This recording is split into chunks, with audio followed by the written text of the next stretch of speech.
Okay, so in this video we're going to be reviewing the Freefly VR headset.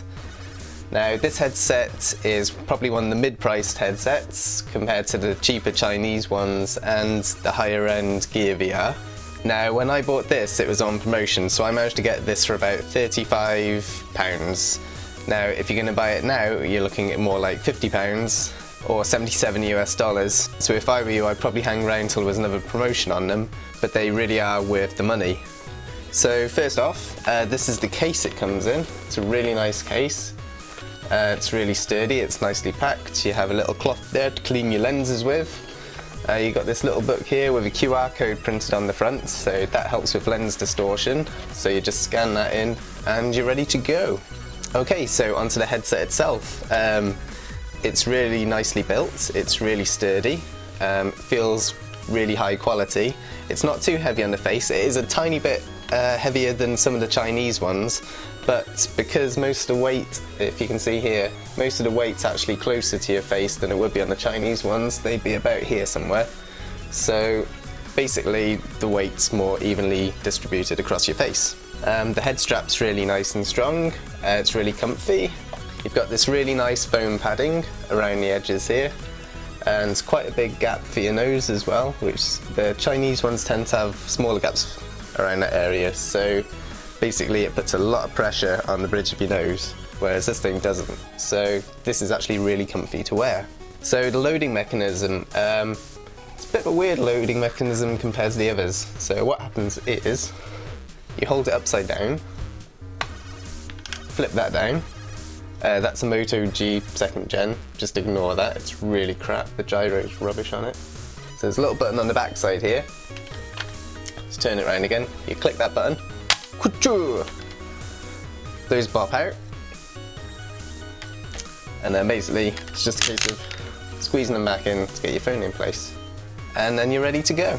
So as for the optics, that's the bit that everyone's come here to see. The website claims 120 degrees field of view. Now, I personally find field of view rather hard to describe, but basically the two biggest fields of view I've experienced before this were Google Cardboard and the Oculus Rift DK1, not DK2, I haven't tried the DK2 yet, but they gave the biggest field of view. This is definitely up there with them. Now you still get the sense that you're wearing some kind of goggles or headset, because obviously you are. There is like a slight black haze around your vision, but this is definitely miles ahead of anything else you're going to get out there for this price. Now this comes with its own app, which basically just leads you on to some other apps that it suggests. I'll actually say I tried one, it was an underwater one, I think it's called Sea Life VR. That app actually made me jump. Now, considering I've been playing around with these things for a year now, and I've almost got desensitized to it, that was quite a shock, because the optics in this seem to like actually trick me into having some kind of presence, which is actually really hard for these kind of things, considering the sensors are never going to be as good as the Oculus.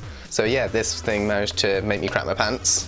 Now the only downside I'd say this headset has, really, is that these lenses do tend to steam up very, very quickly. Now, as I say, it's a problem, it's not a massive problem. Compared to all the perks of this headset, I'd say it's pretty minor. And also, just in case anyone's asking, no, there's no magnet on this one either.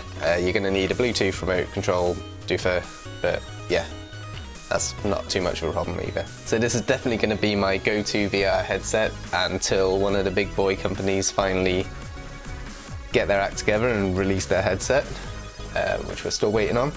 So yeah, Freefly VR. Thumbs up. Good job.